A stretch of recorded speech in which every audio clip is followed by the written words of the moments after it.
Alors nous retrouvons à Jérusalem Claire Duhamel. Claire, bonjour. Les pressions israéliennes et américaines sur le régime sont presque quotidiennes, mais la menace d'une nouvelle intervention militaire est-elle pour autant sérieuse? Bonjour Aude, c'est en tout cas comme ça que c'est ressenti par les Israéliens et ce depuis plusieurs jours. Nous sommes aujourd'hui dimanche, c'est le début de la semaine en Israël et je peux vous dire que le regard des Israéliens est tourné vers l'Iran et que beaucoup espèrent bien, que les Américains vont mener une intervention militaire qui pourrait potentiellement être faite de façon conjointe avec Israël. Il n'y a pour l'instant pas d'indication de sécurité particulière à la population, mais néanmoins des menaces de la part du régime des Mollahs contre les Américains et contre les Israéliens, puisque aujourd'hui le président du Parlement iranien a prévenu Donald Trump que s'il y avait une attaque américaine sur l'Iran, il y aurait une réponse du régime des Mollahs qui viserait notamment l'armée américaine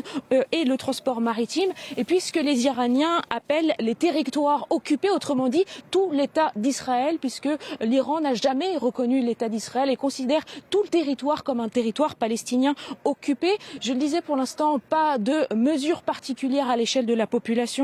en Israël, mais bien cet espoir pour les Israéliens qu'une intervention militaire contre l'Iran est possible après 2 semaines des manifestations populaires monstres qu'on a vu culminer hier dans les rues de Téhéran. Il y a le sentiment en Israël que l'Iran, c'est en quelque sorte la tête de l'hydre des ennemis d'Israël, que c'est celui qui arme et qui finance le Hamas à Gaza, le Hezbollah au sud Liban et puis les rebelles houthis au Yémen. Le sentiment donc que si le régime des Mollahs venait à tomber, ce serait d'un point de vue régional l'aboutissement de la suprématie israélienne, voire israélo-américaine sur l'axe de la résistance menée par l'Iran. L'espoir donc pour la population israélienne que ce régime puisse tomber dans les prochaines semaines et que ce soit en quelque sorte la continuité de la guerre des 12 jours qui s'est jouée en juin 2025, qui a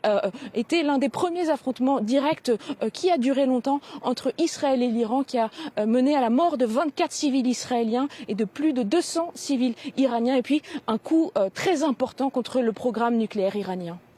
Je vous remercie beaucoup Claire. Évidemment, nous suivons cela et donc on attend une allocution du président iranien qui est annoncée, alors que le guide suprême s'est déjà, lui, exprimé il y a 48 heures. Dans l'actualité